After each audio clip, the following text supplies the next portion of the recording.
Male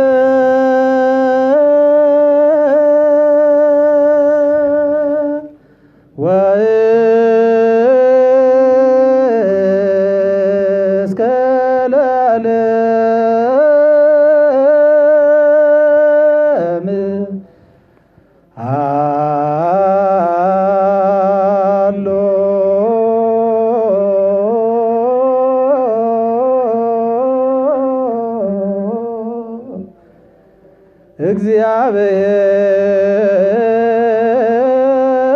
እግዚአብሔር በመንግሥቱ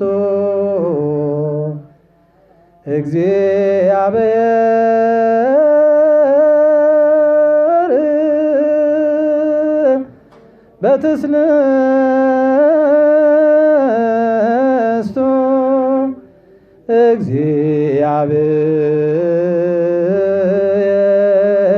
እግዚአብሔር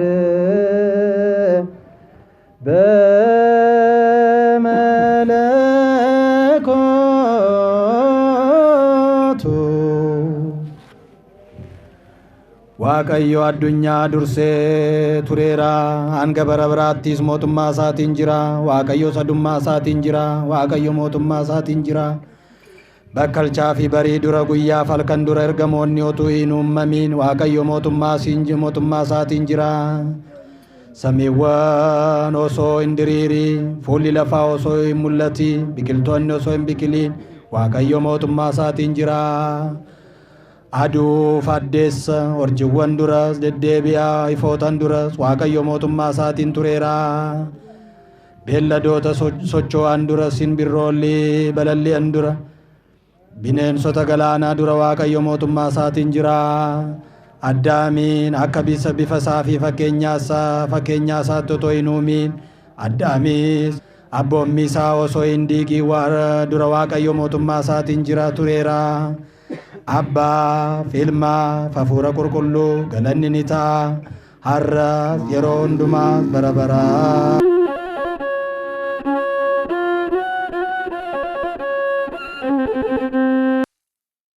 Maqaa abbaa kan ilmaa hafuura qulqulluu waaqayyo tokkoo ameen. Waaqayyoon dadhabbina keenyarraa nu kaasee cubbuu keenyarraa nu qulqulleessee gadda keenyarraa nu jajjabeessee akka sagalee isaa dhageenyuuf akka isa wajjin jiraannuuf jireenya bara baraa kan nu kennee waaqni keenyaa waaqni abbootii keenyaa maqaan isaa bara baraan kan galatamuuf kan ulfaate nuuf haa ta'u. Waaqayyoon bakka jirru hundatti nu eegee nyaachisummaa isaatiin gargaarummaa isaatiin wanta hundaan nu har'aa osoo addan ba'een nu wajjin ta'ee innis nu gadduu keenyatti argamuu isaa nutis nutti dhagaamee jaalala isaa beeknee dhaggeeffannee isa wajjin akka jiraannuuf yeroo kana kan nuu kenne waaqayyoon maqaan isaa bara baraan kan galatamuuf kan ulfaate nuuf haa ta'u. Yaa waaqayyoo ati nu fayyisi. Faarfannaa Daawit boqonnaa 41 lakkoofsa 4 irratti sagalee kana ni arganna. Jaalatamtoota maatii waaqayyoo maqaa gooftaa keenya Yesuus Kiristoosiin kiristaanota jedhamtanii maqaa hafuura qulqulluutiin qulqulloota kan taatan maatiiwwan Kiristoos bakka jirtanitti hundi keessan ijoollee haadha keenya Durbee Maaramii bakka jirtanitti nageenyi hin dabarree nageenyi yeroo hundaa hin qabbanoofnee nageenyi isaa yeroo hunda laphee keenyatti kan nutti dhaga'amu nageenyi waaqayyoo bakka jirtanitti isiniif haa ta'u. Akkam jirtan? Egaan sababa waaqayyoo galata waaqayyoo jennee akka isa galateeffannuuf ulfina isaa akka laannuuf isa wajjinis akka jiraannuuf bara baraan kabajaa fi ulfinaan akka isa wajjin jiraannuuf yeroo kana kan nuu kenne waaqayyoon maqaa isaa kan galatamuuf kan ulfaate nuuf haa ta'u. Egaan maatii waaqayyoon baga isiniin ga'e waaqayyoon arjummaa isaatiin eegumsa isaatiin gargaarummaa isaatiin arjummaa isaatiin iddoo kanaan nu geera maqaa isaa kan galatamuuf kan ulfaate nuuf haa ta'u. Egaan saba Waaqayyoo tokko jennee waa'ee bu'aatii gooftaa keenya Yesuus Kiristoos torbee tokkoffaarratti ilaalleerra. Kanarrattis immoo icciitii gooftaa keenya Yesuus Kiristoos nama ta'uusaa, namnis immoo Waaqa ta'uusaa, Waaqayyoon tawaahidoodhaan namoota akkamittiin akka isa fayyise ilaalleerra. Inni lammaffaa immoo qulqulleettii jennee baranneerra. Waa'ee qulqullummaa Waaqayyoo, waa'ee qajeelummaa Waaqayyoo, waa'ee garraamummaa Waaqayyoo, waa'ee ulfina Waaqayyoo, qulqullummaa Waaqayyoo kan erga faarfannee booda immoo qulqullummaa Waaqayyoo irraa ka'e kuni qulqullummaa namootaaf, iddoodhaaf, wantoota adda addaa fi akkasumas addunyaa kana hundaaf qulqullummaa isaa akka ta'e manni amantaa keenya nu barsiiseerti. Har'a immoo akka eeyyama Waaqayyootitti taanee torbee sadaffaan Matsaaguu jedhama. Egaan gara mata duree kanaatti seenuu keenya dura mata duree kaasnee yaa Waaqayyoo ati nu dhiisi. Yaa Waaqayyoo ati nu fayyisi. Yaa Waaqayyoo ati dhiifama nuu godhi. Yaa Waaqayyoo ati nu gargaari. Abbaan keenya Daawit kan faarfate kana faarfannaa isaa boqonnaa 41 lakkoofsa 4 irraa qabnee ni ilaalla jechuudha kana.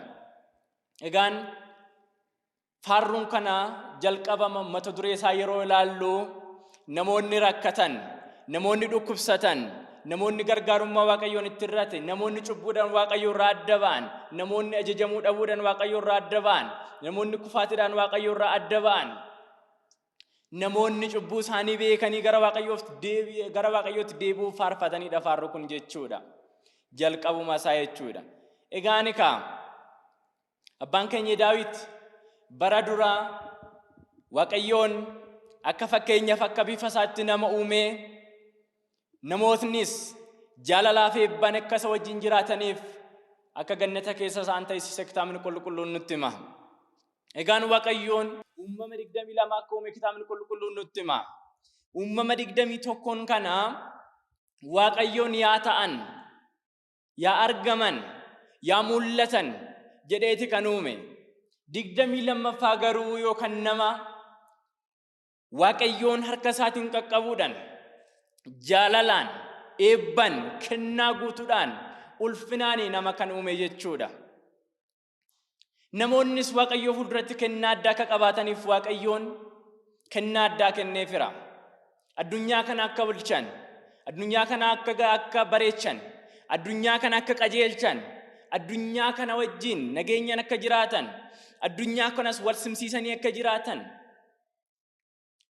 Namootni addunyaa kana irratti namootaaf kan uumaman ta'e osoo jiru, namoonni garuu uumamoota kanaaf iddoo kenne, uumamoota kanaaf yeroo kenne, uumamoota kana simsiisuuf bareechuun akka jiraachisu Waaqayyoon ogummaa fi kennaa kenneefira.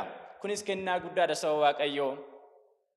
Haa ta'u malee namoonni garuu kennaa kana, ulfina kana yeroo xiqqaa fi kan itti jiraatan beekuuf, akka Waaqaa ta'uuf, kennaa addaa argachuuf, ulfina addaa argachuuf, sagalee Waaqayyoo dhaga'uurra hin nyaatin kan jedhame sanirraa nyaachuudhaan namootni Waaqayyoo adda ba'aniiru. Kunis kennaan namootaa itti irrateera. Jaalalli Waaqayyoo itti irrateera. Ulfinni Waaqayyoo itti irrateera. Arjummaan Waaqayyoo itti irrateera. Keessumattuu immoo iddoo kabajaa keessaa ari'amanii, keessumattuu immoo iddoo qulqullummaa keessaa ari'amanii abaarsan gara addunyaa kanaatti akka kufan kitaabni qulqulluun nutti hima. Egaan barri kun bara abaarsaa, barri kun bara dhukkubaa, barri kun bara rakkinaa, barri kun bara namoonni fi Waaqayyoon, bara namoonni fi ergamoon, bara namoonni fi uumamni addaa jaalalatti hin qabaanne ture. Namoonnis qulqullummaa yaa qabaatan malee garuu sababa cubbuu jalqaba Addaam hojjeteen hundi isaanii cubbuu kanaan dhukkubsatanii, hundi isaanii cubbuu kanaan rakkatanii gara addunyaa kanaatti akka dhufan kitaabni qulqulluun nutti hima. Egaan abbaan keenya Daawitis bara kana keessa ta'eeti. Barri kun bara gaaddidduuti. Barri kun bara rakkinaati. Barri kun bara abaarsaati. Barri kun bara kennaan hin jirreedha. Barri kun bara namoonni seeraa gaditti kufanii jiraatanidha. Barri kun bara namoonni ulfina hin qabneedha. Barri kun bara namoonni Waaqayyoo fuulduratti arjummaa hin qabneedha. Barri kun bara namoonni itti dhukkubsatan dhukkuba bara baraatiin jalatti kufanii baratti jiraatanidha. Kanaaf abbaan keenya Daawit bara kanatti taa'eeti ka yaa Waaqayyoo nu fayyisi, cubbuun keenya si fuuldura geera, cubbuun keenya si fuulduratti mul'ateera, badiin keenya si fuulduratti argameera, qulqullummaa dhabuu keenya si fuulduratti argameera, qajeelummaa dhabuun keenya si fuulduratti argameera, yaa Waaqayyootu nu fayyisi jedheeti kan inni faarfate jechuudha. Egaan warra dhukkubsatan kanaaf immoo Waaqayyoon akka arjummaa isaatitti yeroo isaan dhukkubsatan algaa dhukkuba isaanirra rafan irratti inni isaan gargaara jedha. Itti aansee immoo yeroo isaan dhukkubsatanii ciisan wayaallee afaafi namoota kanatti nu kunuunsa jedha. Kennaan Waaqayyo Hafuura Qulqulluu akkanatti nu barsiisa. Kennaan fi jaalalli bara baraaf Waaqayyoof haa ta'u.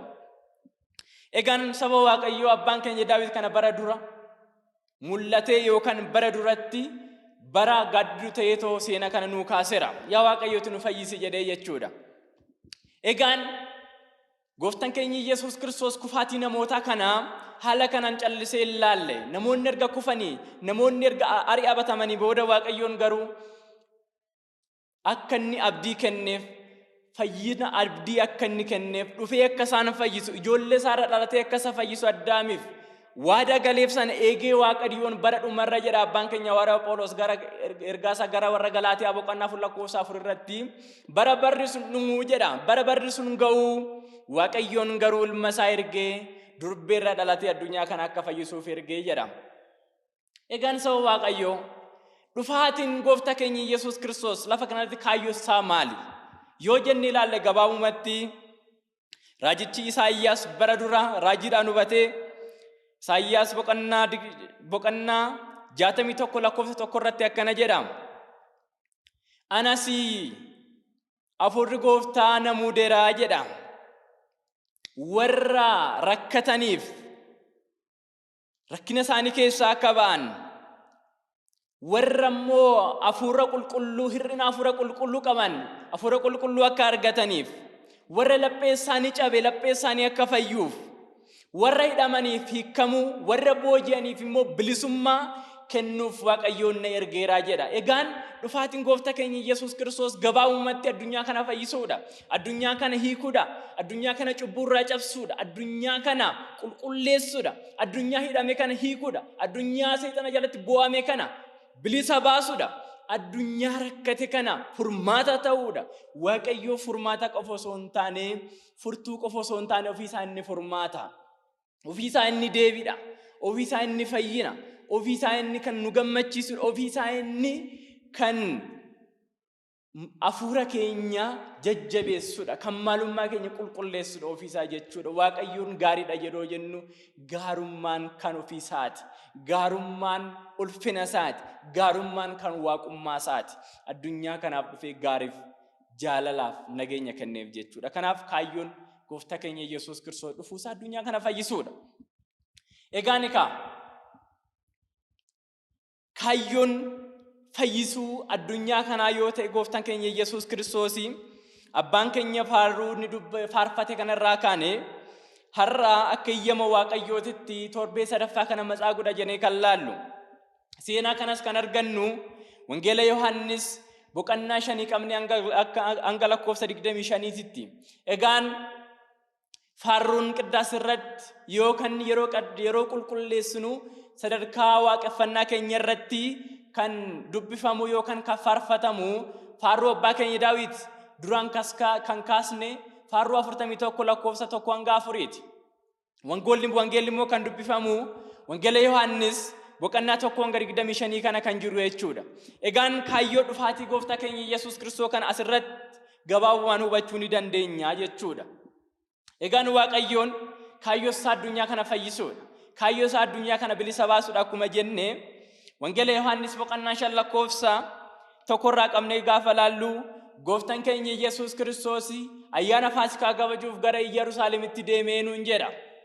Egaan fayyinni guutuu waan hin taaneef, fayyinni dhugaa addunyaa kana waan hin taaneef Waaqayyoon namoota yeroo san turan, namoota yeroo san jiran wajjin Waaqayyoon bartee isaan baran yookaan immoo ayyaana isaan kabajan kana Faasikaallee dabalatee ayyaanota biraas kabajaatii kan ture Gooftaan keenya Yesuus Kiristoos jechuudha. Egaan gara Yerusaalemitti yeroo ol ba'u afaan Ibraayistiitiin beeta saayidaa kan jedhamtu gara afaan keenyatti yeroo deebisnu iddoo dhiifamaa kan jedhamtu karaa dhiphoo karaa hoolannitti galanii karaa kanatti deemee nuun jedha abbaan keenya. Gooftaan keenya waaqni keenya uumaan keenya gara sanitti deemee nuun jedha. Yeroo gara sanittis deemuu namoonni baay'een walitti qabamanii Hafuurri Qulqulluun ergamaan Waaqayyoo bishaan sarraasee ergamaan Waaqayyoo dhufee yeroo bishaan san sochoosu Hafuurri Qulqulluu bishaan san keessatti waan guutuuf namni tokko qofa yeroo seeni ni fayyaa jedha. Nama tokkoon ol garuu fayyuu hin danda'u. Kureen kuni yeroo Hafuura Qulqulluutiin yookaan ergamaan Waaqayyoo yeroo sochoosu fayyuu kan danda'u nama tokko qofaan hin jedha. Maali namni tokko qofa maaliif fayya jennee yoo laalle Waaqayyoon bara dura namootaaf abdii kennee namni tokko fayyuunsaa Waaqayyoon dhuguma namarraa abdii akka hin kunne. Waaqayyoon dhuguma nama fayyisuuf kaayyuu akka qabu. Waaqayyoonis akka jiru. Waaqayyoon bara booda nama akka yaadatu agarsiisuufi. Ergamaan bu'uusaa immoo Hafuurri Qulqulluu yookaan immoo nageenya bishaan san irratti ta'eetoo namoonni akka fayyu taasisuuf jechuudha. Egaan bishaan akkuma beeknu yoo gabaabumatti ilaalle cuuphaa ilaaluu ni dandeenya jechuudha. Hafuurri Qulqulluun immoo bishaan irra ta'uunsaa jalqabuma bara dura Waaqayyoon yeroo lafaaf samii uumuu Hafuurri Qulqulluun bishaan irra akka jiraate sun immoo ammas akka arjummaa Waaqayyootitti akka kennaa Waaqayyoos jiraachuusaa yookaan mallattoo xiqqoo ishiitii jechuudha. Maaliif namoonni fayyina waan hin qabneef, namoonni qajeelummaa waan hin qabneef, namoonni cubbuudhaan qabanii waan turaniif Waaqayyoon kennaa xiqqoo kana qofatti agarsiisa ture jechuudha. Sana booda darbee yeroo deemu Gooftaan keenya Yesuus Kiristoos waggaa 38 jedha lakkoofsa 5 irratti algarra ciisee kan ture nama tokko argee nuun jedha. Egaa namni kunis kitaabota adda addaati irratti abbootiin keenya kitaaba hiika addaatiin Matsaaguu jedhaniiru. Egaan gara sanitti yeroo deemu Gooftaan keenya Yesuus Kiristoos maal jedheen nama kanaan fayyuu ni barbaaddaa jedheen. Maaliif Gooftaan keenya Yesuus Kiristoos eeyyabsuus irra jiraata? Innoo ni beeka hoo? Waaqayyoon hoo beeketi? Waaqayyoon hoo hubateeti gara san kan deeme? Garuu osoo nan hin gaafatiin, osoo nan hin kadhatiin, osoo nan hin waamin na fayyisee akka hin jenneef Waaqayyoon jalqabuma yaada namaa dadhabbina namaa waan beekuuf deebii kana gaaffii kun akka hin kaaneef deebii gabaabaa kennuuf jechuudha gabaabumatti. Sana booda qorichi maddii isaa dhaabbateeti, fayyinni maddii isaa dhaabbateeti, ulfinni maddii isaa dhaabbateeti odoo jiraatu maal jedhee deebisee Matsaaguun fayyuu nan barbaada garuu jedhe nama na gargaaruu hin qabu jedhe. Nama gaddisiisa saba Waaqayyoo. Nutti dhiyoo kan jiru, keessa keenya kan jiru, yeroo hunda keessa keenyatti kan yaadnu fayyina Waaqayyoo irra dabarree namoonni baay'een iddoo adda addaatti yeroo deemnu ni argamna saba Waaqayyoo. Kun dadhabbina guddaadha. Fayyisaa odoo qabnu, qoricha osoo qabnu, abbaa dhiifamaa odoo qabnu, arjummaa isaa kan hin dhumne, jaalalli isaa kan hin dhumne, kennaa isaa kan hin dhumne, ofiisaa dabarsee kan nu laate Waaqayyoo osoo beeknu iddoo garaagaraa kan deemnu jirra saba Waaqayyoo. Jireenya keenyaaf deebii laadhuuf, jireenya keenyaaf deebii kennuuf yeroo adda addaatti yeroo kaannu ni argamna saba Waaqayyoo. Garasi sodoon ta'in, garana sodoon ta'in gidduutti kan raafamnu. Harka tokkoon qulqullummaa, harka tokkoon abaarsa, kottee tokkoon gara qulqullummaa, kottee tokkoon immoo gara abaarsaa. Sammuun keenya bittinnaa'ee yaada Waaqayyoon ala ta'ee akka yaada Waaqayyootti ala ta'ee namoonni deddeebinu jira saba Waaqayyoo. Kanaafi namoonni abdii namarratti godhanne, namoonni abdii namoota gurguddoo irratti godhanne, namoota taayitaa irratti qaban, namoonni abdii godhanne saba Waaqayyoo kanarraa barachuun nurra jiraata. Saba Waaqayyoo qorichi maddii keenya jira. Fayyisaan maddii keenya jiraam, gargaaraan keenya maddii keenya jiraam, nuu kennee kan nutti hin gaabbine, nu jaalatee kan hin jubbine, nu argee yeroo hunda kan ija jaalalaatiin nu laalu, ija dhiifamaatiin nu laalu Waaqayyoon nu maddii jira, kan nu gargaaru nu maddii jira Waaqayyoon. Kanaaf maal jedhani Gooftaan keenya Yesuus Kiristoos ka'ii alga keetis baadhutu ka'ii deemi jedheen jechuudha. Gaafa kana jedhuun Matsaaguunis waggaa 38 nama dhukkubsate osoo hin ta'in daqiiqaa 6 sakandii 6 maayikiroo sakandii 6 nama dhukkubsate hin fakkaatu. Alga isaa baatatee gara magaalaatti seenee nuun jedha. Guyyaan immoo guyyaa sanbataa ture nuun jedha. Egaan guyyaan guyyaa sanbataa osoo ta'ee jiru namoonni fayyuusaa kanatti alga isaa baatee magaalaa deemuu keessatti dhibamuurraa hafanii maal jedhanii eenyus si fayyise? Maaliif guyyaa kana seera ol taate?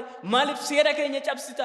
Maaliif seera nuti teessisne ceeta? Maaliif guyyaa har'aa kana alga baattee gara magaalaatti dhufta? Guyyaan har'aa kun guyyaa sanbataati hoo? Guyyaa boqonnaa kennati hoo? Guyyaa mootti Waaqayyo waaqeffannu hoo? Maaliif gara kanatti dhufta jedhaniin jechuudha. Namoonni dinqisiifachuu kan qabnu osoo hin dinqisiifatiin, kabaja kan kenninuuf odoo kabaja hin kennin, ulfina odoo kan kennuu qabnu ulfina odoo hin kennin, yaadni keenya akka yaada namootaatti yookaan immoo akka iyyama Waaqayyootti osoo hin ta'in, yaadni keenya fi yaadni Waaqayyoo, lapheen keenya fi lapheen Waaqayyoo yeroo itti wal jala darbu jira saba Waaqayyoo. Kanarraa Waaqayyoon nu haa eegu. Egaan namoonni kun fayyuunsaa isaan hin gammachiisne. Namni kun algarraa ka'uusaa isaan gammachiisne. Namni kun fayyinaa fi qulqullina argatee gara magaalaatti deemuusaa isaan hin gammachiisne. Keessumattuu kan nama dinqisiisu immoo ofiisaa Matsaaguun eenyu akka isa fayyise, eenyu akka gargaare nu bannee nuun jedha saba Waaqayyoo. Nutis addunyaan kun har'aa akkas fakkaata saba Waaqayyoo. Jaalala dhabuu keenya yeroo laallu, nageenya dhabuu keenya yeroo laallu, rakkina addunyaa kanaa guyyaa guyyaatti kan laallu, dhukkubsachuu addunyaa kanaa yookaan immoo addunyaan kun dhukkuba addaatti rukutamuusaa yeroo ilaallu kan nu fayyise, kan nu gargaare Waaqayyoo hubachuu dhabuu keenya natti fakkaata saba Waaqayyoo. Kitaabni qulqulluunis akkas jedha. Osoo kan nu fayyise, odoo kan nu gargaare kana abboomamne, akka iyyama isaatti odoo jiraanne Waaqayyoon karaa hundaan jaalalaa fi eebba isaatiin nu eega waan ta'eef, ba'aaf galiitii keenya, oolmaa keenya, galgalummaa keenya Waaqayyoon nu eega waan ta'eef saba Waaqayyoo. Kanaaf addunyaan kun ammas rakkina kana keessaa, dhiphina kana keessaa, dhukkuba kanarraa ba'ee nageenya akka dhufuuf hundi keenya gara Waaqayyootti deebi'uun nurra jiraata. Xiqqaanis guddaanis, beekanis wallaalanis, kan barates kan hin barannes Waaqayyoo fuulduratti hundi keenya deebi'uun nurra jiraata saba Waaqayyoo. Oolmaa Waaqayyoon nu oole, oolmaa immoo Waaqayyoon nu oole kan baarummaa seexanaa jalaa fannoo irratti nu fannifame kan nu fayyise Kiristoosin laalle yeroo hunda fannoo isaa jalatti deebine mana Waaqayyootti deebine isa wajjin jiraachuun nurra jiraata. Kanan goone taanan garuu saba Waaqayyoo akka Matsaaguu kanaa magaalatti deemne eenyu akka nu fayyise, eenyu akka nu gargaare hamma irraanfannutti taanaa jechuudha saba Waaqayyoo. Kanaaf waggaa 38 namni dhukkubsatee yeroo fayyu eenyu akka isa fayyise yeroo san qo'achuutu irra ture. Yeroo san beekus irra ture saba Waaqayyoo garuu inni hin beeku jedha. Kan na fayyise nama san jedhe. Eenyu isa fayyise kan na fayyise nama sanetu alga kee baadhuu ka'ii gara magaalattis deeminaan jedheen jechuudha. Kanaaf saba Waaqayyoo namoonni kunis fayyuu isaa kanarratti kaka'anii sana booda gooftaan keenya Yesuus Kiristoos Matsaaguun mana qulqullummaa keessatti argatee maal jedheeni? Kan si fayyise ana hoo? Har'aa qabdee garuu akka kanaa ol rakkinni kanaa ol akka sin qunnamneef, balaan kanaa ol jiru akka sin qunnamneef, dhukkubni kanaa ol jiru akka sin qunnamneef, cubbuun kanaa ol jiru akka sin dhufneef kana booda cubbuun hojjetiin fayyiteerta jedheen jechuudha. Yeruma kana immoo Matsaaguun lafaa ka'ee maal jedhee? Yesuustu na fayyise, Kiristoos kan jedhamu tokkotu na fayyise jedheet warra Ayhuudotaatitti akka inni kitaabni qulqulluun nutti hima. Egaan namoonni kunis fayyuusaa isaa irratti odoo hin ta'in fayyisaa kan ta'e, dhugaa kan ta'e Waaqayyo irratti ka'anii maaliif fayyiste guyyaa har'aa kana maaliif raajii kana raawwatte jedhanii irratti kaka'anii jechuudha. Sana booda gooftaan keenya Yesuus Kiristoos maal jedhanii kaayyoon inni dhufeef nama fayyisuuf waan ta'eef, kaayyoon inni dhufeef addunyaa kana hiikuuf, kaayyoon inni dhufeef namoota oolmaa oolee namoonni garuu cubbuu jalaa ba'anii, rakkina jalaa ba'anii akka isa wajjin jiraataniif kaayyoo qaba waan ta'eef garuu inni yeroo saniif namoota kana wajjin kan jedhanii walitti deddeebisee jira jechuudha. Maal jedheeni? Abbaan koo addunyaa kanarratti kan dhufeeni eeyyama abbaa kootii raawwachuudhaaf yookaan immoo abboomii abbaa kootii raawwachuuf gara kanatti kanan dhufe jedheen jechuudha. Maaliif Waaqayyoon bara dura kan jiruudha, ammas kan jiruudha. Eeyyama isaatiin, fedhii isaatiin, kennaa isaatiin addunyaa kanarratti dhufe malee ofiisaa Waaqayyoon ilmi Waaqayyoo Waaqa. Ilmi Waaqayyoo ofiisaa jireenya bara baraa kan kennuudha. Ilmi Waaqayyoo jireenya bara baraa kan laatudha. Garuu maal jedhee jireenya abbaa kootii yookaan immoo fedhii abbaa kootii yookaan kennaa abbaa kootii tan raawwachiisu dhufe ofii kootii raawwanni ta'e hin jiru jedheen jechuudha. Kanaaf sana booda garuu gara dhumaati irratti deemee maal jedheeni? Anaaf jedha murtiin naa kennameera. Sana booda immoo warri abbaa koo kabajan hundi isaanii ana kabajuutu isaanirra jiraata. Anaaf ulfina laatuutu isaanirra jiraata. Anaaf galata galchuutu isaanirra jiraata jedheef deebiseef jechuudha. Kanaaf saba Waaqayyoo gabaabumatti guyyaa har'aa kana mana kiristaanaa keenya keessatti, biyya keessattis ta'e biyya alaatitti warra namoonni dhukkubsatan yeroo itti fayyan, namoonni rakkatan yeroo itti rakkina isaanii keessa ba'an, namoonni dhiphatan yeroo isaan dhiphina isaanii keessa ba'an, namoonni hidhaman yeroo isaan itti hikkatan, namoonni booji'aman yeroo isaan bilisummaa itti argatan, faarruudhaanis barumsaanis mana amantaa keenya keessatti kana kan raawwatu jechuudha guyyaa har'aa kana saba Waaqayyoo. Kanaaf hundi keenya kanarraa hubachuu kan qabnu Waaqayyoon erga nu fayyise, Waaqayyoon erga arjummaa isaatiin nu yaadate, Waaqayyoon erga kennaa isaatiin nu yaadate isa wajjin akka jiraannuuf, isa wajjin yeroo jiraannu immoo fooniif dhiiga isaa nyaanne mana qulqullummaa Waaqayyoo keessatti deddeebine isa wajjin akka jiraannuuf. Egaan Waaqayyoon addunyaa kana Waaqayyoon kitaaba qulqulluu keessatti namoota baay'ee fayyiseera. Dubartii waggaa 12 dhiigni ishee lola'uu isaan Waaqayyoon daqiiqa tokko keessatti, sekondii tokko keessatti irraa dhaabeera. Mucaa mato alaqaa yookaan immoo ejejaa nama 100 nama jedhamu san guyyaa tokkotti Waaqayyoon fayyiseefira. Raajii adda addaa yookaan fayyina adda addaa hojjeteera Waaqayyoon. Haa ta'u malee garuu kan nu dinqisiisuun irra jiraatu, yeroo hunda laphee keenyatti yaaduun kan nurra jiraatu, yeroo hunda keessa keenya hubachuun kan nurra jiraatu, Waaqayyoon fannoo irratti fannifamee ilma isaan dabarre bara baraan nu kenne, dhiiga isaa lolaasee du'a keenya nu du'e, jireenya bara baraan nu laateera. Cubbuu walitti daddarbaa ture san, badii walitti daddarbaa ture san nurraa kutee jireenya bara baraan nu laateera. Cubbuu namoonni baay'een itti dhuman, cubbuu namoonni baay'een itti rakkatan, cubbuu namoonni kufaatii addaa itti kufan isa nurraa cabsee jireenya nu kenneera. Waaqayyoon bara kakuu moofaa keessatti namoonni baay'een du'a isaanii, namoonni baay'een rakkina isaanii akka kitaabni qulqulluun nutti hima. Haa ta'u malee kakuu haaraa keessatti garuu duuti kan jedhu kun namoota irratti akka humna hin qabne, namoonni yaa boqatan malee akka yaada Waaqayyootti, akka eeyyama Waaqayyootti deddeebi'anii ni boqatu malee du'a bara baraa akka hin qabne, sana booda jaalalaa fi eebban Waaqayyoo wajjin akka jiraannu kitaabni qulqulluun nutti hima. Jireenya addunyaa kanaa irratti bara baraan akka hin jiraannes kitaabni qulqulluun nutti hima. Umriin keenya kan murtaa'eedha. Jireenyi keenya kan murtaa'eedha. Kaayyoon keenya kan murtaa'eedha. Kaayyoon keenya kan hin murtoofne, jireenyi keenya kan hin murtoofne, ulfinni keenya kan hin murtoofne, kennaan keenya kan hin murtoofne erga nu booda Waaqayyoo wajjin akka itti jiraannudha saba Waaqayyoo. Waaqayyoon bara baraan jiraatadha waan ta'eef, kennaan nu kennus bara baraan waan ta'eef bara baraan isa wajjin jiraannaa jechuudha. Kanaaf saba Waaqayyoo, Waaqayyoon dhukkuba yerootirraa osoo hin ta'in, Waaqayyoon rakkina yerootirraa osoo hin ta'in, Waaqayyoon dhiphina yeroo, booji'amuu yerootirraa osoo hin ta'in, bilisummaa bara baraa, eebba bara baraa, kennaa bara baraa nuu kenneera jechuudha. Kanaaf kana kan nu raawwate maqaan Waaqa keenya kan galatamuuf kan ulfaate nuuf haa ta'u. Kanaaf saba Waaqayyoo yeroo tsoomaa kana nutis jaalalaan jiraannee, eebban jiraannee, kennaan jiraannee, sooma keenya kana, subaayee keenya kana nageenyaan akka fixnuuf Waaqayyoon nu wajjin yaa ta'u. Kanaaf nutis immoo kan nu jaalate, kan nu gorse, kan nu barsiise, abbaa keenya Waaqa keenya yeroo hunda yaadati akka Matsaagu san nama san osoo hin ta'in uumaa keenya, jaalala keenya, ulfina kan nu kenne, isa kan nu fayyise, isa bara baraan jireenya kan nu kenne, inni Waaqa bara baraati.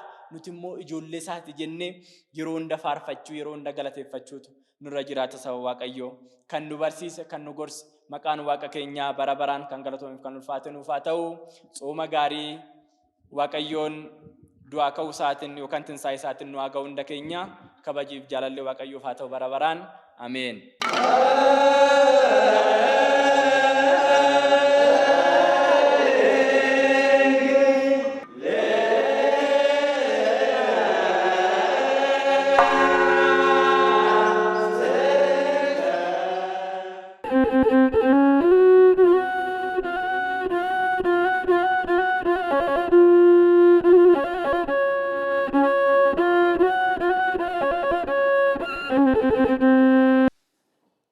Kabajamtoota fi jaallatamtoota maatii Kiristoos biyya keessas biyya alaas kan jirtan hundumti keessaniyyuu nagaan Waaqayyoo bakka jirtan maratti isin haa ga'u jechaa egaan marii keenya irraa waa'ee sirna mana kiristaanaa irratti marii ni taasisna. Egaan kanaan dura kutaa tokkoffaa keessatti waa'ee sirna mana kiristaanaa ilaalchisee manni kiristaanaa maal akka ta'ee fi hiikawwan mana kiristaanaa bal'inaan isin ibsuun keenya ni yaadatama. Kutaa lamaffaa waa'ee sirna mana kiristaanaa keessatti immoo har'a akka kutaa lamaffaatti kan isin dhiyeessinu sirna tsoomaa yookaan tsoomii ni ta'a. Egaan kanarratti marii kan taasisnu keessummaa kan godhanne Malaaka Tsaayii Abbaa Walda Kidaan Miidhagsaa kan jedhaman waliin marii ni taasisna. Turtiin keessan nu waliin haa ta'u.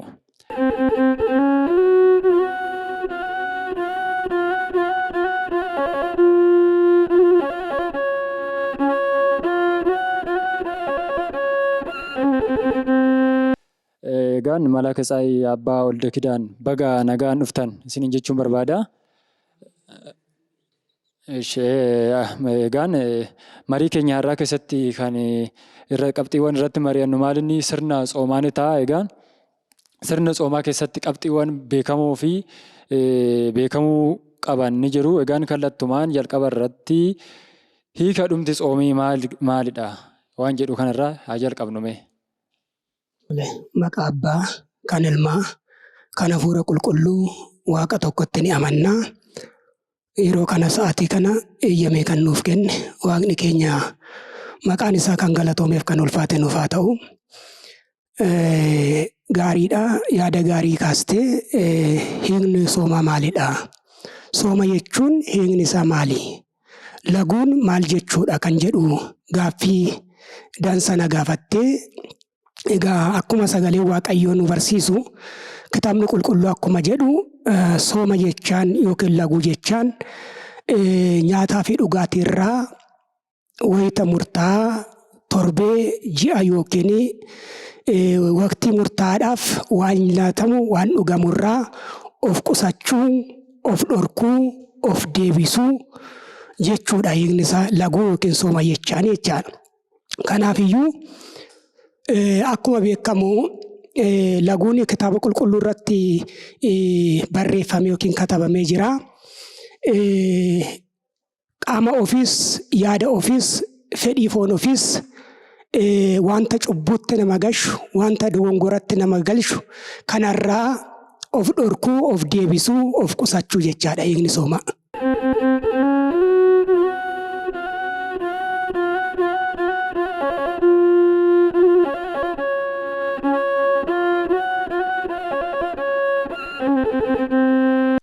Guddaa ulfaadha. Hiika tsoomaa bal'inaan nuuf ibsitaniirtu. Egaan akkuma isaan nuuf ibsan tsooma jechuun yookaan immoo laguu jechuun sa'aatii muraasaaf, ji'a muraasaaf, guyyaa muraasaaf waan nyaatamuu fi waan dhugamurraa of qusachuu akka ta'e nuuf ibsaniiru. Kanumatti aansuudhaan tsoomni kakuu moofaa keessatti maal fakkaata ture? Akkasumas immoo macaafni qulqulluun maal jedha waan jedhu kanas mee nuuf kaasa. Baay'ee gaariidha. Egaa kakuu buluu yookiin kakuu moofaa keessatti soomni bakka baay'eetti caqafamee jira. Iddoo baay'ee jira. Akkuma kitaaba qulqulluu irratti ilaallu keessumaa seera uumamaa boqonnaa 2 lakkoofsa 16-17tti abbaan keenya Addaam akka inni nyaata soomu akka inni laguu lagatu kitaabni qulqulluu nutti himaa seenaa isaanii keessatti. Kakuu buluu keessatti yookiin kakuu moofaa isa jedhamu kitaaba qulqulluu mana amantaa keenyaa keessatti akkas jedha. Waaqayyo Addaamiin erga uume ka'eeti maal jedheeni kanneen jannata kana keessa jiran hunda nyaadhu.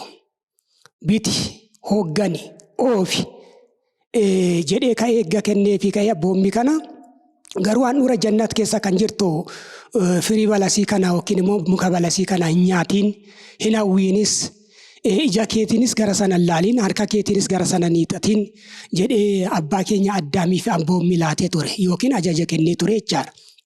Kun maal of keessatti qabata? Waan baay'ee qabata. Tokkoffaa ajaja baasuudha. Waaqayyo abboomaadha.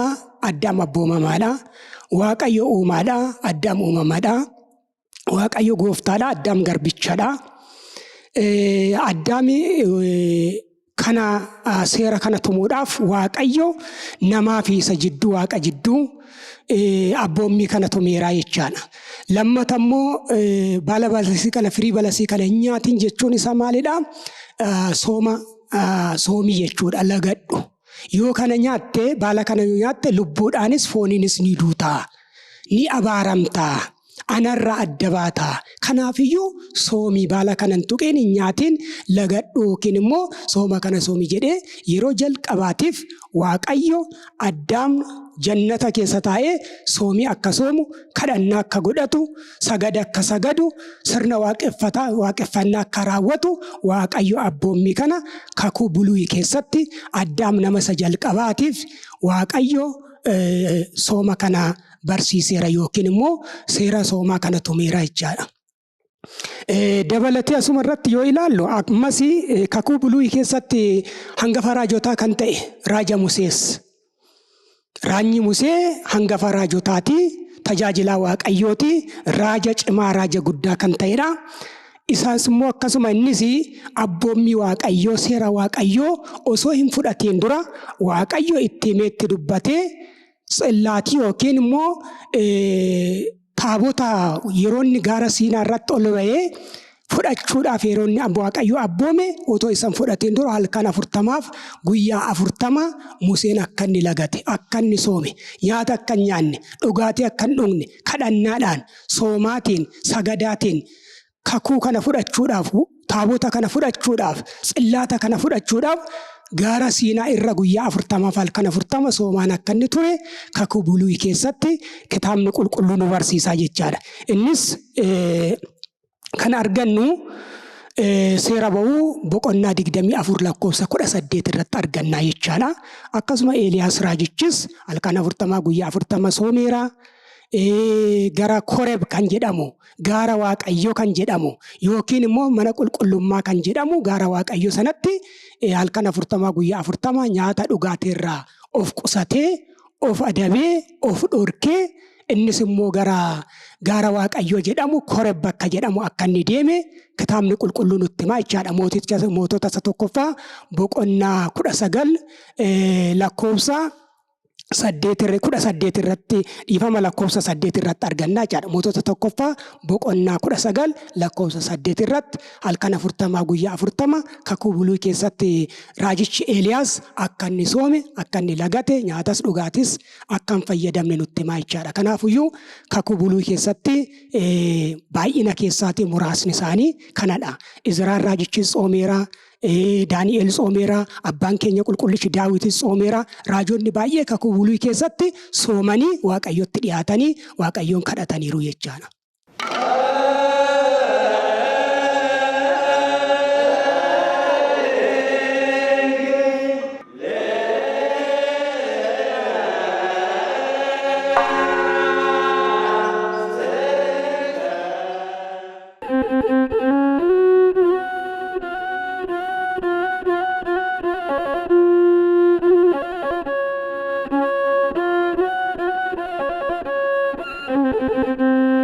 Baay'ee ulfaadha abbaa. Soomni kakuu moofaa keessatti maal akka fakkaachaa akka ture fi namoota yeroo sanas soomiin akka turee fi amma soomnu kun haaraa akka hin taanee fi waan addaa akka hin taane kaasuu fi sooma kakuu moofaa keessatti maal fakkaata akkam fakkaata ture kan jedhu kaasuun keenya mee kanumaan wal qabatee immoo soomni kakuu haaraa akkamii waan jedhu kanas nuuf kaasame.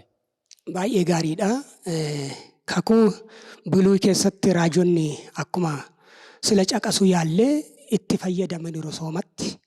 soomaatiin Waaqayyo argataniiru, soomaatiin Waaqayyo kadhataniiru, araara Waaqayyo biraa soomaatiin argataniiru. Sooma kakuu haaraa keessatti gooftaan keenya fayyisaan keenya qorichi keenya Iyyasuus Kiristoos ana irraa baradhaa jedheera. Wangeela Maatiyos boqonnaa 11 lakkoofsa 29 irratti. Foon uffatee dachee kanarra yeroo ture, biyya lafaa kanarra yeroo ture, jaamaa ija banee, gooboo diriirsee, lamxaa qulqulleessee, du'aa boollaa kaasee, nama badee Addaamiin barbaacha yeroo dhufe waggaa 33 ji'a 3 dhala namaa kan kufe, dhala namaa kan cubbuu keessatti laaqamee kan ture, Waaqa irraa fagaatee, ergamoota irraa fagaatee, waggaa 5,500 abbaa keenya isa jalqaba Addaam irraa jalqabee Waaqa wajjin, ergamoota wajjin wallolee kan ture barbaacha wayita dhufetti barumsa isaa keessatti ana irraa baradhaa jedhe. Inni barumsa isaa hojiidhaan agarsiisee dubbii afaanii qofa otoo hin ta'in dubbii raawwiidhaan agarsiiseera. Kanaaf anarraa baradhaayu jedheera. Sooma kana keessatti kakuu buluu haaraa keessatti wangeela Maatiyos boqonnaa 4 lakkoofsa 1 jalqabnee yeroo ilaallu gooftaan keenya Yesuus Kiristoos egga cuuphamee ka'ee jedha. Wayita cuuphametti gala Yordaanositti cuuphamee hafuurri qulqulluu si'uma sana yeroo sana fuudhee gara lafa onaa gara gammoojjitti fuudhee deemee jedha.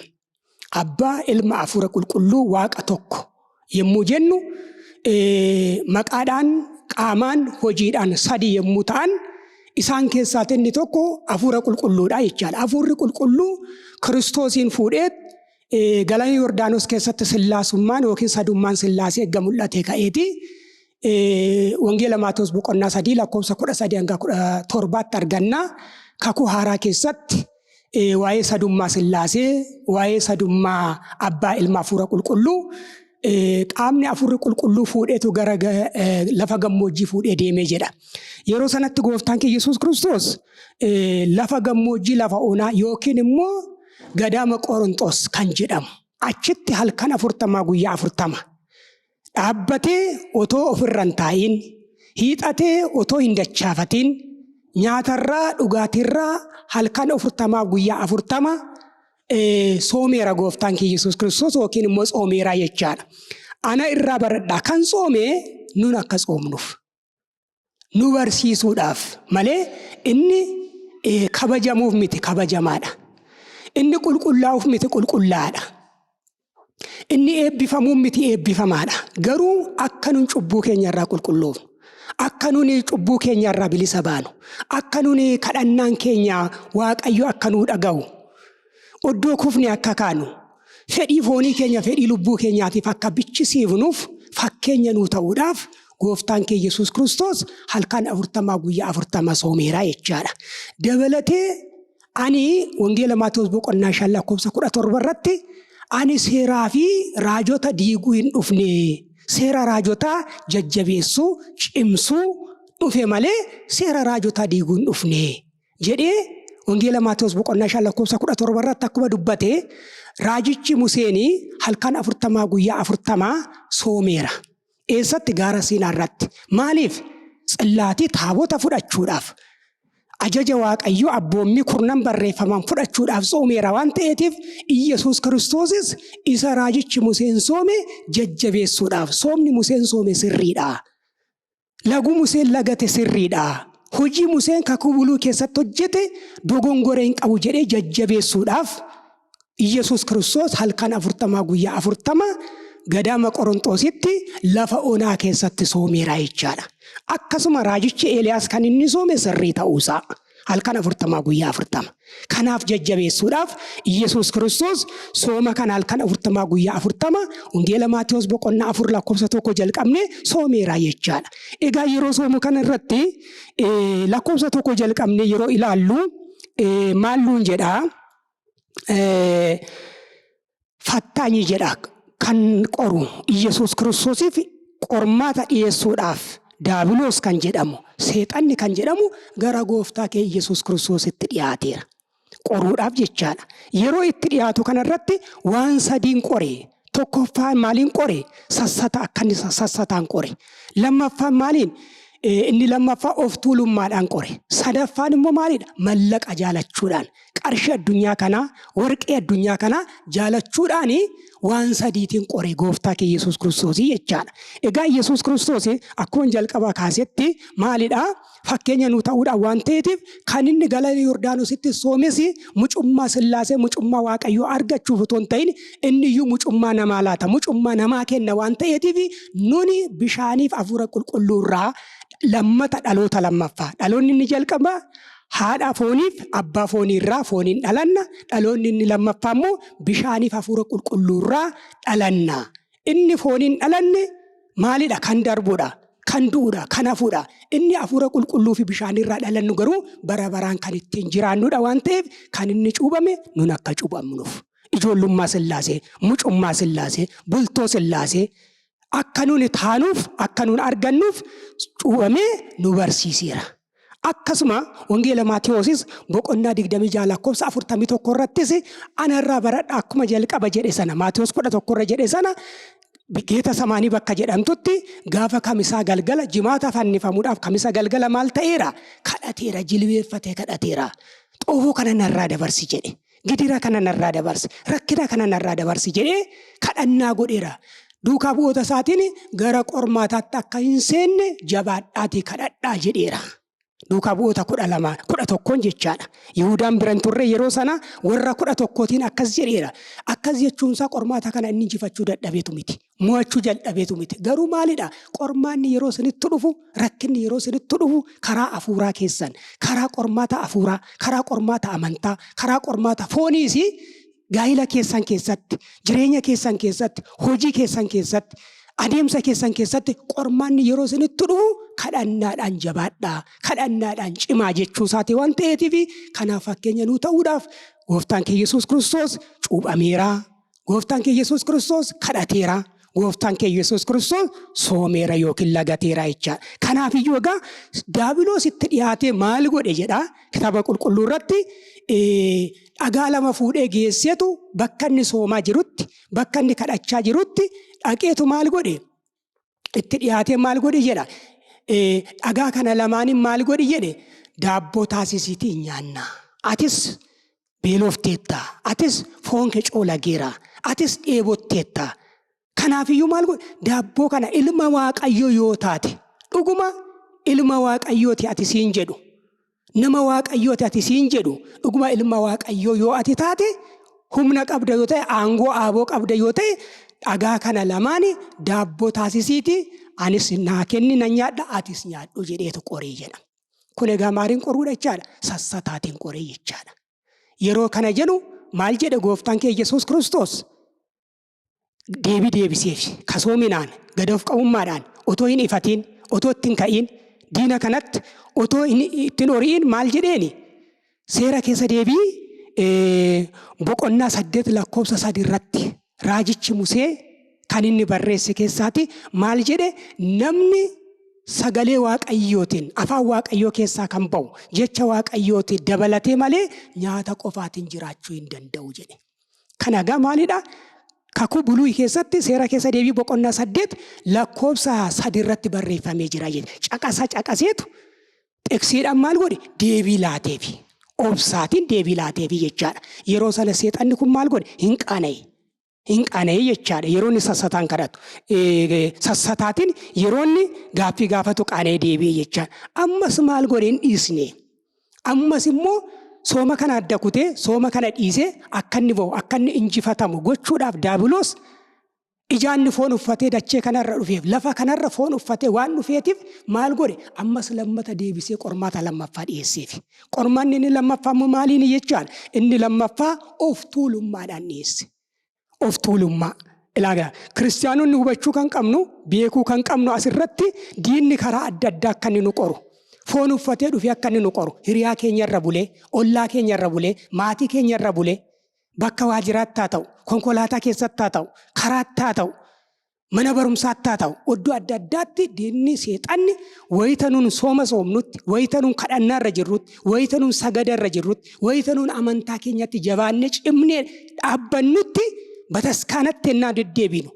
Yeroo kanatti maal godha? Karaa adda addaa diinni nu qoruu danda'a. Abdiin kutuu qoree deddeebi'een nu qora waan ta'eef. Kanaafiyyuu maal jedhe? Gara mana qulqullummaa mataa irratti ol baasee jedha kitaaba qulqulluu kanarratti. Mana qulqullummaa guutuu mataa irratti ol baasee yeroo baasu maal jedheeni? Ergamoonni sii ajajamu jedhama.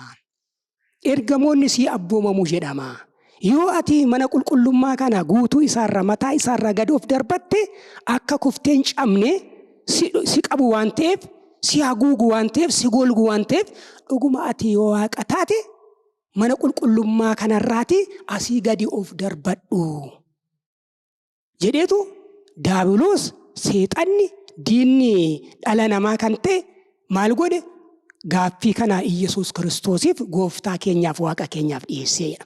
Kun egaa ergamoonni si ajajamu, ergamoonni si fuuldura dhaabbatu, ergamoonni akka gufuun sin rukunne, akka qormaan sin qaqqabne hojii isaaniiti si eeguu waan ta'eef dhuguma ammee ati hin cabdoo ta'e dhuguma hin laallaati gaara kanarraa gadi of darbadhu dhiifama mana qulqullummaa guutuu isheerraa gadi of darbadhu jedhee qoree jechaadha. Kun eessarratti argannaati? Caqasa kanagaa kan caqase daabiloos kitaaba qulqulluurraayi. Kitaaba qulqulluu kan kakuu buluu irratti argannu faaruu Daawit faaruu 90 hammattuu keessatti 91 lakkoofsa 11 irratti kan jiru caqase. Diinni seexanii yeroo ammaa kana duris ta'e amma maal godha? Caqasa kitaaba qulqulluu irraati caqasee boqonnaa isaa lakkoofsa isaa caqasee nama kuffisaa jechaadha. Nama qoraa jechaadha. Argitan Iyesuus Kiristoos nuu tsoomeera maa tsoomtu kan jedhan jiru. Waaqni nuu tsoomeera. Eegga kana ta'e nuu tsoomeera hin tsoomnu eegga ta'eeti kadhateera maaf kadhatu? Warri akkas jedhan. Maaliif kadhateera innoo maaliif nuu kadhateera jedhaniin ta'anii? Nuu cuubameera jedhanii maaliif hin cuubamne jedhu. Namoonni tokko warri hin cuubamne cuuphaa qabna warri jedhan jiru. Galaana keessa dhaqnee keessa qaama guutuudhaan seenna warri jedhan jiru. Kanaafiyyuu inni kan tsoome nun akka tsoomnuuf, inni kan kadhate nun akka kadhannuuf, inni kan cuubame nun akka cuubamnuuf malee inni achirraa faayidaa tokko argataaf miti. Kanaafiyyuu ergamoonni si ajajamu. Dhagaanis akkas miila kee rukunne akka kofteen cabne jedheetu seexanni maal godhe jechaadha. Daabiloos caqasa faaruu 90 hammattuu keessatti 91 lakkoofsa 11 irratti caqase. Yeroo sana gooftaan kee Yesuus Kiristoos maal jedhe? Gooftaa kee waaqa kee hin qoriin jedhame barreeffameera jedheen. Argina. Waaqa kee gooftaa kee maal hin godhin hin qoriin jedhamee barreeffameera jedheetu deebii kana laateefi jechaadha. Ammas daabiloosin maal godhe? Hin injifate. Eenyu? Iyesuus Kiristoos. Maaliin? Obsaatiin injifate.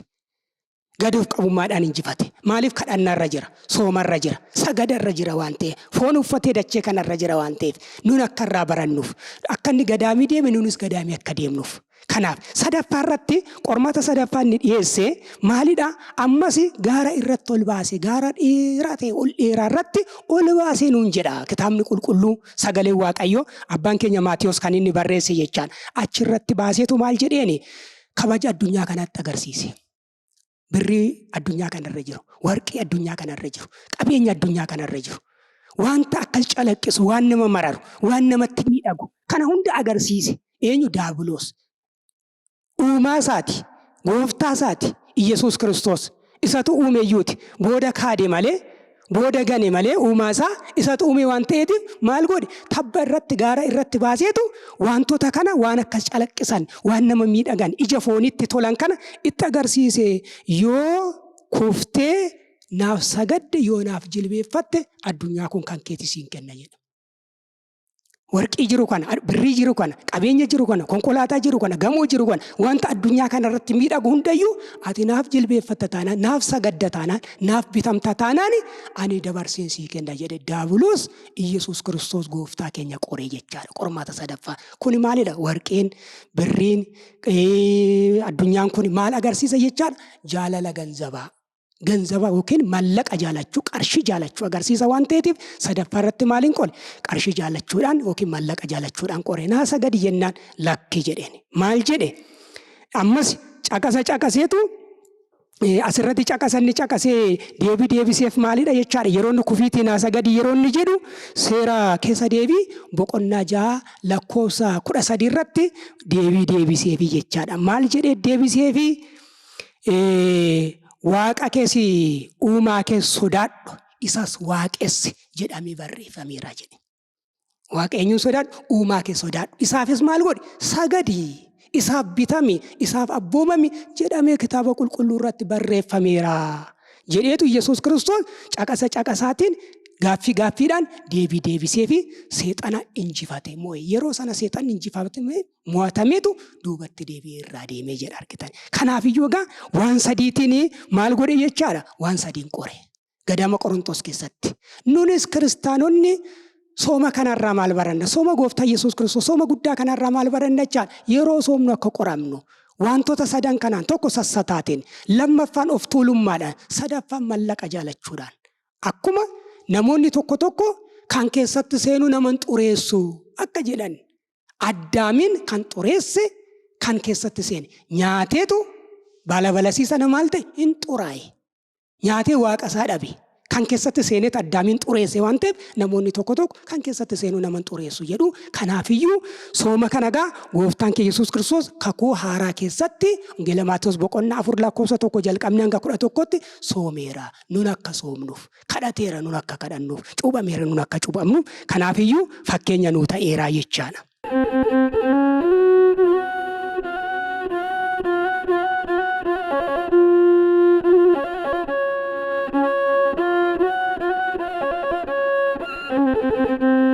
Ishee abbaa guddaa ulfaadhaadha. Sooma kakuu haaraa keessatti soomni maal akka fakkaatu bal'inaan nuuf ibsitaniirtu. Keessumattuu qormaata gooftaa keenya Yesuus Kiristoos irra yeroo soomutti qormaatota yookiin qormaatawwan diiyaabiloos yookiin seexanaan gooftaa keenya Yesuus Kiristoos irra gahee fi soomni kakuu haaratti immoo maal akka fakkaatu bal'inaan nuuf ibsitaniittu. Kabajamtoota maatii Kiristoos mariin keenya waa'ee sirna soomaa irratti taasisaa jirru akkuma itti fufetti jira. Kanatti aansuun immoo hiikni soomaa maalidha? Soomni kakuu moofaa keessatti maal fakkaata? Akkasumas kakuu haaraa keessatti maal akka fakkaatu erga haasofnee booda gosoota soomii meeqatu jira? Sooma gosa meeqa qaba waan jedhu kana gabaabinaan nuuf kaasame. Galatoomii gosoonni soomii meeqadha kan jedhuuf deebiin isaa gosoonni soomii lamadha. Akka mana amantaa Ortoodooksii Tawaahidootti Itoophiyaatti akka abbooliin keenya nu barsiisanitti akka kitaabni qulqulluu nutti himutti gosoonni soomii bakka lamatti qoodamu lamadha isaan. Tokkoffaa sooma dhuunfaa kan jedhamu jira yookiin sooma fedhii kan jedhamu jira. Inni lammaffaa immoo sooma labsii jedhama.